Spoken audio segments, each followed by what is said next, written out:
বাঙালির বিনোদন এখন হাতের মুঠোয়। ক্লিক ডাউনলোড দ্য অ্যাপ নাও। এখানকার কাজ তোমাদের বেশ ভালোই হয়েছে। I am satisfied. এটা সব কিছুতেই ব্রজেন্দ্রের, ও একাই সব করেছে। না না, তুমি আমাকে যথেষ্ট সাহায্য করেছো। ইনফ্যাক্ট সকলেই আমাকে সাহায্য করেছে। ব্রজেন্দ্রর ক্ষমতা আমি জানি। তারপর বলো, আর কি কথা হলো? রেঙ্গুনে জার্মান কোম্পানির সঙ্গে যোগাযোগ করা হয়েছে, ওরা আপনার জন্য অপেক্ষা করছে। আর হে হাইমা, আপনি খবর পাঠালে সেলিবিস আইল্যান্ড থেকে রেঙ্গুনে চলে আসবেন। ওদের লাস্ট ইনস্টলমেন্ট কত টাকা দিতে হবে? কথা হয়েছিল 20 লক্ষ টাকা। কোথায় দিতে হবে? রেঙ্গুন অফিসে। ব্রজেন্দ্র, টাকাটা তুমি আমাকে দিয়ে দিও। আর মিস্টার আয়ার, আপনি হেড হাইমাকে খবর দিন যে টাকাটা আমি ওকে রেঙ্গুনে দিতে চাইছি না। কোন জায়গায় দেবেন আমাকে বলুন, আমি জানিয়ে দেবো। বলার একটু অসুবিধা আছে। আপনি কি আমাকে অবিশ্বাস করছেন?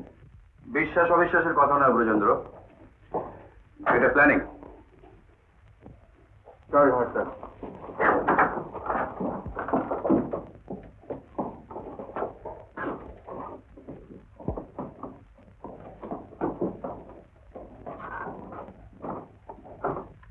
দেখলেন তো ব্যাপারটা। এখানকার সব কাজ করলাম আমি, আর আমি প্ল্যানিং এর বাইরে। Don't be upset Brajen Babu. Mister আয়ার, মুশকিলটা কি জানেন? আপনাদের মতো সব সময় আমি ওকে ব্লাইন্ডলি সাপোর্ট করতে পারি না। আপনি ভুল করছেন ব্রজেন বাবু। আমারও তাই মনে হয়। ডাক্তার যখন বলছেন তখন নিশ্চয়ই কোনো কারণ আছে। চলুন যাওয়া যাক মিস্টার আয়ার। আসুন আপনি।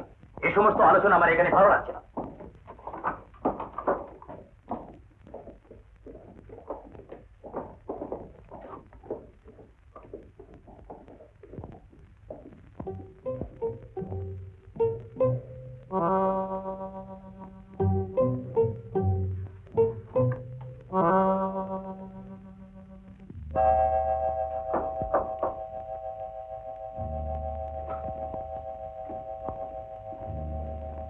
জুলিয়ান,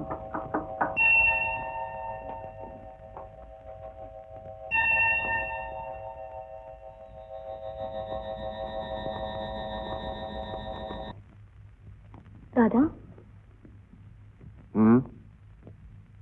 একটা কথা বলবো? রাগ করতে পারবে না কিন্তু। বলো। আচ্ছা, ইংরেজের সাথে তোমার কখনোই সন্দেহ হতে পারে না?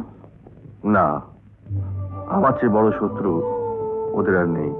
কারোর শত্রুতা, কারোর অকল্যাণ তুমি কামনা করতে পারো, এ আমার ভাবতেও খারাপ লাগে। ও ভারতে এত খাইয়েছো, কথা বলতে পারছে না, ঘুম পাচ্ছে। কথা এড়ালে তো চলবে না, আজকে তোমায় বলতেই হবে।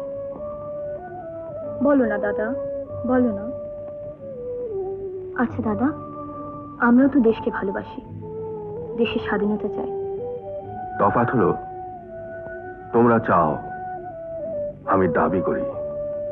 দাবি না মানলে জোর করি, বিদ্রোহ করি। এত বড় ইংরেজ শক্তিকে তুমি গায়ের জোরে টলাতে পারবে, এই তুমি সত্যি বিশ্বাস করো দাদা? করি। আমি বিশ্বাস করি না। এই পাগলামি, এত বড় রাজশক্তির বিরুদ্ধে তোমার বিপ্লবী দল কতটুকু? ভারতে বিপ্লব মানে কাটাকাটি রক্তারক্তি নয়। বিপ্লব মানে অত্যন্ত দ্রুত আমূল পরিবর্তন। আচ্ছা দাদা, বিপ্লব ছাড়া দেশ স্বাধীন করার অন্য কোনো পথ নেই?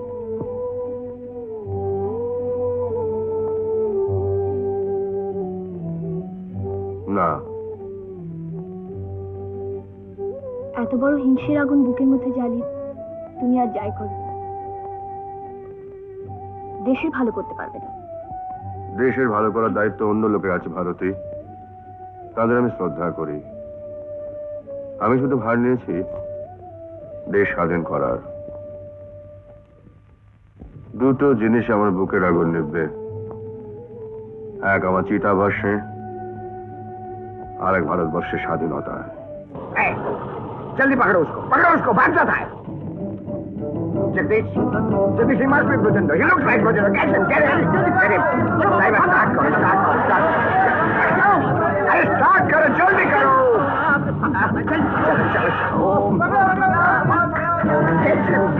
Get him. My God. Hey, कौन है? Get out of the way. Get out, you swine. তাহলে চিন্তা ভাই ধাক্কা দিয়ে মেজাজ, হ্যাঁ ধাক্কা দিয়ে মেজাজ একেবারে মগের বললো চালিয়ে দাও সাদা উপর দিয়ে ড্যাম সোয়াইন চলো 5টা টাকা দিন জরিমানা হোয়াট অনলি 5 রুপিস আর মদ খাবো জগদীশ সারাকে হাজতে নিয়ে যাও হ্যাঁ একে হাজতে নিয়ে কি হবে স্যার 1 নম্বরে ভাগাবো শশী না শশী কবি নাম তোমার কাজকর্ম কিছুই করে না করি হালা বাজায় আর দেশি মদ খেয়ে বাঙালি স্যার বাংলাদেশের কলঙ্ক এই যে ভাই লোক হারাও স্যার আমার গ্রামে আমি বাঙালি হ্যাঁ স্যার এই যা টাকা না দিও মেজাজ কিরকম বদল ব্রিটিশ রাজত্ব কি সালা লাঠি উঠে গেল নাকি হ্যাঁ क्या बात शशि बाबू হ্যাঁ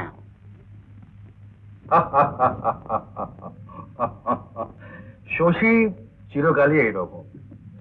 ও জাপানে একবার আমাকে পুলিশের হাত থেকে বাঁচিয়েছিল। জানো দাদা শশীবাবু তার নতুন বাড়ির নাম কি রেখেছেন? লজ তো বুঝলাম কিন্তু শশী তারা মানে শশীপদ শশী আর নবতারার তারা। তোদের বিয়ে হবে বুঝি? এখনো তো হয়নি, বিয়ের আগে এসো। তুমি কেন না করো না দাদা? দেখো ভারতী, কেকার লজের নাম শশী তারা রাখলো আর কেকার প্যালেসের নাম অপূর্ব ভারতী রাখবে, এটা আমি কি করে ঠেকাই বলো তো? আমি উঠি, আমার অফিসে দেরি হয়ে যাচ্ছে। অপূর্ব বাবুকে লজ্জা পেলেন নাকি? না না বিশ্বাস করুন আমার সত্যি দেরি হয়ে যাচ্ছে। হীরা সিং, এর চিঠিটা মাস হয়ে পৌঁছে দিও। Right doctor. এসো কবি, এসো এসো এসো। আরে তোমার পাটে হচ্ছিল এতক্ষণ, বসো। Happy news. কি ব্যাপার? খুলে পড়ুন। চিঠির সঙ্গে 10,000 টাকা ড্রাফট রয়েছে, নট এ পাইলেস। সবাই বলতো না আমি মিথ্যাবাদী, জোচ্চোর, মাতাল, টাকা ধার নিয়ে টাকা শোধ দিই না। হ্যাঁ এবার বলো 10,000, 10,000 নট এ পাইলেস। এত টাকা দিয়ে কি করবেন শশীবাবু? ব্যাংকে জমা করে দেবো। আমি মাতাল, আমি জোচ্চোর, আমি মিথ্যাবাদী, সবাই মুখ একবার ভোঁতা করে দেবো, সব শালাকে দেখে নেবো। ডাক্তার আমরা একটা নতুন বাড়িও কিনেছি। হ্যাঁ সংসার পাততে হলে সর্বাগ্রে চাই একখানা বাড়ি। এটা ভালো বুদ্ধি করেছো কবি, বাড়ি করেছো, মাঝে মাঝে গিয়ে আড্ডা মারা যাবে। সেইটি হবে না ডাক্তার, সরি। আর আপনাদের দলের সঙ্গে আমি আর কোনো সম্পর্ক রাখছি না। প্রথম বিয়ে করছি, লাইফ রিস্ক করা চলে না। তাহলে আমাদের দলে কিছু টাকা দাও। মাফ করতে হলো দাদা, সংসারই তো কোনোদিন হলেন না, টাকা পয়সা মর্ম আপনি কি করে বুঝবেন? সংসার মানে হচ্ছে বাড়িঘর, ছেলেপুলে, অসুখ বিসুখ, অনেক কিছু। এখন থেকে প্রতিটি পাই পয়সা হিসেবে আমাকে রাখতে হবে। কি গো তুমি কিছু বলছো না? তোমার মতো তো বিষয়ই বাবা আমি হতে পারবো না, আমাকে হাত খরচের টাকা দিতে হবে। আসলে দিতেই হবে, 100 বার দেবো। সংসার মানে হচ্ছে স্ত্রী, আর স্ত্রীর সুখ শান্তি সবার আগে আমায় দেখতে হবে। আপনাদের বিয়ে কবে হচ্ছে? সামনে শনিবারে। ডাক্তার আপনাকে কিন্তু আসতেই হবে।